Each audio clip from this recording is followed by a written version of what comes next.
Bienvenue à l'émission Faisons le point. En partenariat avec la Ville de Saint-Hyacinthe, nous allons découvrir et parler d'actualité. Dans les villes du Québec, on ne peut pas passer à côté du déneigement et aujourd'hui, on va parler avec Michel Letourneau, surintendant voirie aqueduc, pour nous parler du déneigement. Michel, est-ce que tu pourrais nous expliquer en quelques mots qu'est-ce que tu fais à la Ville? C'est quoi ton rôle? Je suis surintendant voirie aqueduc, puis pendant l'hiver, c'est moi qui s'occupe du déneigement de la Ville au grand complexe, que ce soit la partie faite par la Ville, puis la partie faite par nos contracteurs, parce qu'on a des contracteurs qui travaillent pour nous aider dans la tâche du déneigement. À la Ville de Saint-Hyacinthe, on parle de déneigement en 3 étapes. Est-ce que tu peux nous expliquer ces étapes? Bon, les 3 étapes qu'on a à faire, c'est en partant l'étendage d'abrasifs et de sel de déglaçage. Ça va être fait sur les artères, les collectrices, les côtes du centre-ville, les pourtours d'école. Ensuite de ça, lorsqu'on atteint 3,5 cm, là, c'est les chenillettes et le déblaiement, le tassage de la neige qui va commencer.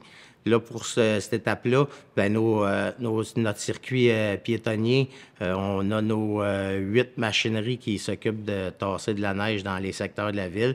Puis, on a environ 9 charrues ou chasse-neige qui vont faire le tassage de la neige. Lorsqu'on atteint 15 cm de neige, mais là, ça va être l'opération de chargement.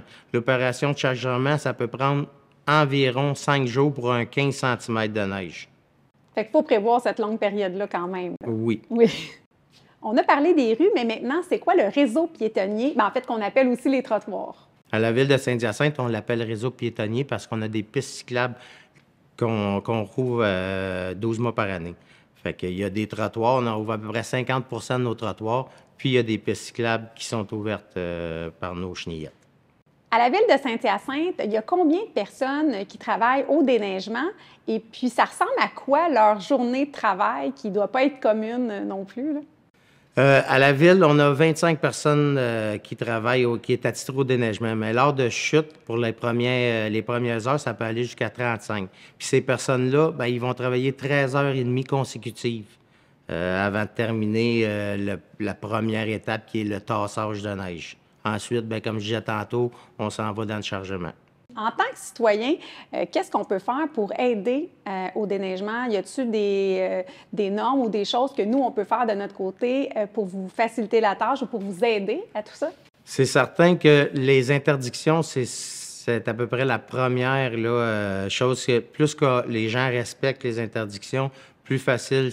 Quand on parle d'interdiction, est-ce qu'on parle des affiches qui sont plantées dans la neige? Non, on parle des interdictions faites par la Ville, soit par les réseaux sociaux ou le site Internet.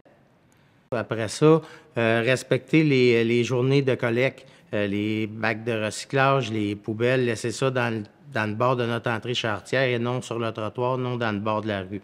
Ça va faciliter le passage de chasse-neige. Puis, il faut que les gens soient patients. Faire un circuit de déneigement avec un chasse-neige ou une chenillette, ça prend environ 5 heures. Fait que c'est certain qu'il y a des gens qui vont être dans le début de la précipitation, puis il y a d'autres gens qui vont être à la fin de la précipitation. Donc, il faut prendre son mal en patience. On va passer, c'est certain qu'on va passer, mais ça peut prendre un peu de temps. Et Michel, quand vous parlez des poubelles ou des composts, c'est de ne pas le mettre sur le bord tout de suite, mais attendre au matin ou... L'idéal, c'est de le mettre dans le bord de son terrain à nous, comme ça. Okay. Le déneigeur va être capable de faire son travail, puis les personnes qui ramassent les collectes vont être capables, eux aussi, de ramasser le bac. À la Ville, c'est pas tous les trottoirs qui sont déblayés. Il y a une liste de trottoirs qui sont étudiés pendant l'été, puis qu'à chaque année sont reconduits. Des fois, il y en a qui sont enlevés, il y en a qui sont rajoutés. C'est le fait que ce soit un trottoir d'une artère principale ou un pourtour d'école, ça va toujours être déblayé. Mais un trottoir dans une rue locale, on risque de ne pas le déblayer parce que ça serait interminable. Là, on finirait plus de déblayer. Est-ce que c'est des décisions prises par le conseil? C'est des décisions qui sont prises par le conseil, amenées par des rapports faits par nous à la Ville.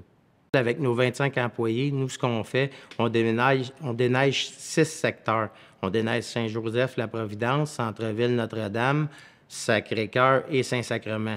Puis, il y a deux autres compagnies qui nous aide à déneiger les 5 autres secteurs qui sont Douville, Saint-Thomas, Sainte-Rosalie, Assomption et le secteur rural. Maintenant, Michel, est-ce que vous voulez nous parler du projet pilote écologique que vous faites en fait dans le secteur qui est Saint-Joseph et Douville? Oui, secteur écologique, c'est une décision qui a été prise cet été. Puis, dans le fond, le secteur écologique, on fait pareil comme un secteur normal. Cependant, il y a beaucoup moins de sel de déglaçage d'étendue. On continue à s'occuper des pourtours d'école puis des artères, mais tout ce qui est rue locale, ça va être fait avec de l'abrasif qui est de la petite pierre concassée. Mais on va rouvrir pareil comme les autres secteurs. Cependant, comme je vous disais, on met de la petite pierre concassée. C'est la différence entre écologique et non. Oui, c'est ça. Comme tu disais, il y a le secteur Saint-Joseph et Douville qui font partie des secteurs écologiques pour cet hiver. Dans le fond, il n'y a pas grand changement. On continue à déneiger, comme tous les autres secteurs. Cependant, il y a beaucoup moins de sel de déglaçage qui vont être étendus dans les secteurs pour aider l'environnement. Puis, les rues locales, bien, ça va être de la petite pierre concassée qui va être épandue pour sécuriser les arrêts, puis les rues, les courbes, puis ces choses-là. Bien, merci beaucoup, Michel, d'avoir pris le temps de nous parler du déneigement aujourd'hui. Je pense que c'est important pour toute la population parce que la neige au Québec, on n'a pas fini d'en avoir. Et ça nous a permis aussi de savoir, de notre côté, qu'est-ce qu'on peut faire pour mieux vous aider à travers tout ça.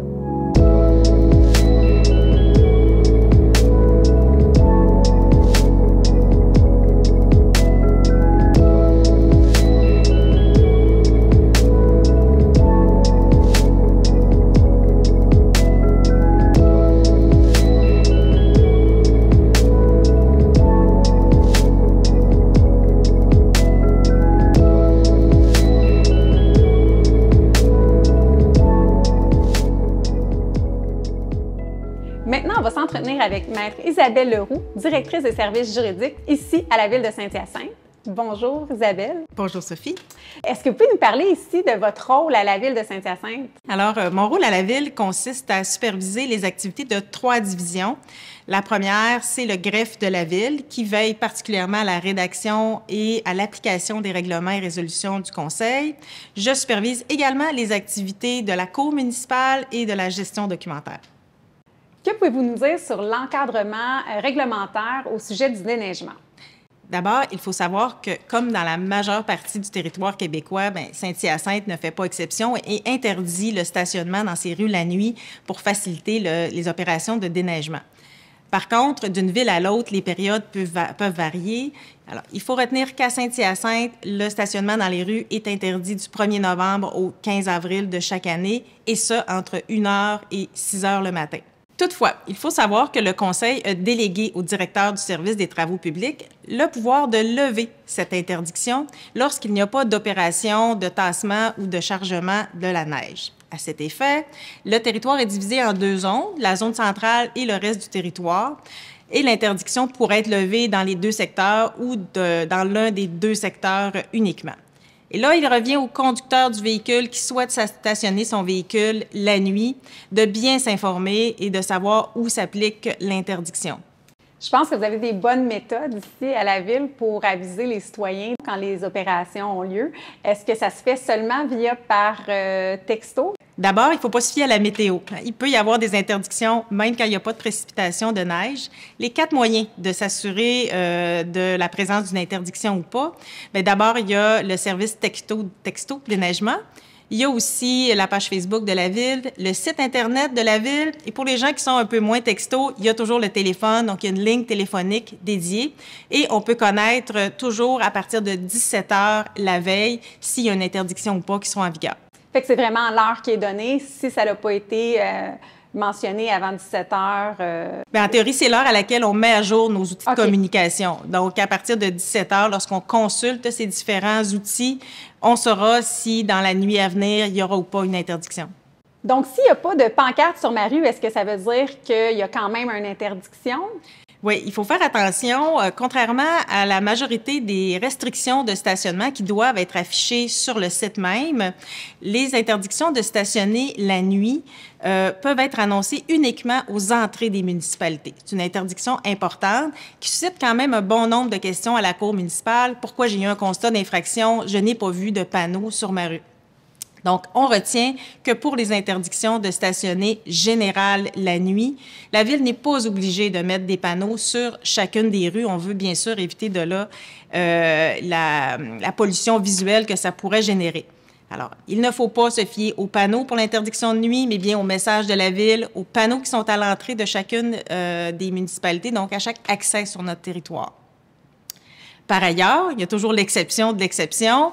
Lorsqu'on a des opérations de chargement, il est possible que même si l'interdiction n'est pas en vigueur sur l'ensemble de la zone, il y a des interdictions sectorielles. Donc, sur certaines rues où on va procéder au chargement de la neige, à ce moment-là, on va utiliser des petites pancartes oranges qui seront installées dans les amas de neige en bordure de rue pour signaler que sur cette rue-là, exceptionnellement, il y aura des opérations et qu'il ne faut donc pas stationner la nuit. Ces pancartes-là sont toujours installées avant 18 heures. Est-ce que c'est possible pour les gens de se stationner dans des stationnements publics? Oui, si dans la zone où vous vous trouvez, il y a une interdiction complète de stationner, vous pouvez utiliser les stationnements publics. La Ville les met à la disposition des citoyens. Par contre, il faut faire attention parce que dans ces stationnements, il y a aussi des enseignes qui peuvent restreindre dans certaines parties du stationnement la présence de véhicules privés parce qu'évidemment, ces stationnements-là, il faut aussi les déneiger. Qu'est-ce qui arrive aux véhicules qui sont stationnés malgré les interdictions? Bien, en fait, ces véhicules-là sont stationnés en infraction. Donc, la conséquence, c'est de recevoir un constat d'infraction qui peut impliquer une amende de 61 $ avec les frais. Et il peut aussi arriver que si une opération doit être menée dans la rue où le véhicule est garé illégalement, qu'on procède au remorquage du véhicule, l'amende va être plus importante à ce moment-là. On parle de 98 $. Et je veux prendre la peine de mentionner que le véhicule n'est pas remisé. Il va être simplement déplacé dans une zone légale pour qu'on puisse procéder aux opérations. À part le stationnement, est-ce qu'il y a d'autres réglementations que les citoyens devraient savoir en période hivernale? Oui, merci de poser la question, Sophie. Effectivement, il faut parler d'autres interdictions. Par exemple, lorsque vous procédez au déblaiement de votre propre entrée charretière, il est interdit de déposer de la neige qui est sur votre propriété dans les emprises de la Ville qu'on va s'apprêter à déneiger ou qu'on vient juste de déneiger. Il y a des amendes associées à ça. Donc, il est interdit de déposer de la neige dans la rue, sur les trottoirs, sur les banquettes, sur les terre-pleins, dans les parcs publics. Et il est aussi interdit de prendre la neige et de la déposer chez votre voisin, à moins d'avoir eu sa permission. Ça constitue aussi une infraction à notre règlement. Je peux vous parler aussi de d'autres dispositions. Par exemple, la Ville réglemente la pose des balises de déneigement. Je réfère aux petits panonceaux que peuvent installer les entreprises privées de déneigement pour identifier leurs clients. Bon, ces panonceaux-là ne peuvent pas être installés n'importe quand pendant l'année. Et finalement, et là, je m'adresse peut-être plus aux industries et au commerce, la réglementation qui est adoptée en vertu de la Loi sur la qualité de l'environnement interdit de transporter de la neige en dehors d'un site. Si on le fait, ça doit absolument être acheminé vers un site d'élimination des neiges usées qui dispose d'un certificat d'autorisation. Donc, les commerces qui procèdent au déblaiement de stationnement de plus grande envergure ne peuvent pas amener la neige ailleurs que dans un site d'élimination de neiges usées. Il y a des amendes importantes de plusieurs milliers de dollars qui sont associées à ce geste-là. Qu'est-ce que les citoyens peuvent faire s'il y a un dommage ou s'il est arrivé quelque chose à leur propriété par rapport au déneigement? Bon, on dit souvent qu'on ne fait pas d'omelette sans casser deux. On fait rarement du déneigement sans parfois causer des dommages aux propriétés privées. Ça arrive à chaque année. C'est malheureux. Les citoyens peuvent tenter d'éviter ces dommages-là, comme vous le mentionnez, mon collègue, par exemple, en ne plaçant pas les matières résiduelles en bordure de chemin. Il y a aussi le fait de respecter un certain dégagement pour vos aménagements paysagers avec l'emprise publique, pour aussi la plantation de vos végétaux. Ça permet d'éviter les dommages pendant la période hivernale. Si malgré ces précautions, un dommage survient, important de savoir qu'il existe un délai de 15 jours pour envoyer une réclamation à la Ville sous peine de rejet. Donc, vous devez absolument, dans les 15 jours et ces 15 jours de calendrier qui suivent, faire parvenir votre avis de réclamation au greffe de la Ville. Et je prends la peine de mentionner qu'il y a quand même certaines exceptions qui permettent à la Ville d'échapper parfois à la responsabilité pour ces dommages-là. Par exemple, la Ville n'est pas responsable des fautes qui pourraient être commises par les entrepreneurs dont on a retenu les services pour procéder au déneigement. À ce moment-là, on va vous référer à l'entreprise en question qui devra assumer les dommages qu'elle a causés par sa faute. Finalement, rappelons que toutes ces dispositions réglementaires-là ne sont pas juste là pour embêter les citoyens, c'est pour s'assurer que le déneigement soit fait rapidement, efficacement, sans trop de dommages, de sorte que tout le monde pourra à nouveau circuler librement dans nos rues. Merci beaucoup, Maître Isabelle Leroux. Et on tient à remercier aussi Michel Letourneau de nous avoir éclairés et nous avoir parlé au sujet du déneigement ici dans notre belle région de Saint-Hyacinthe. On se revoit à une prochaine émission de Faisons le point.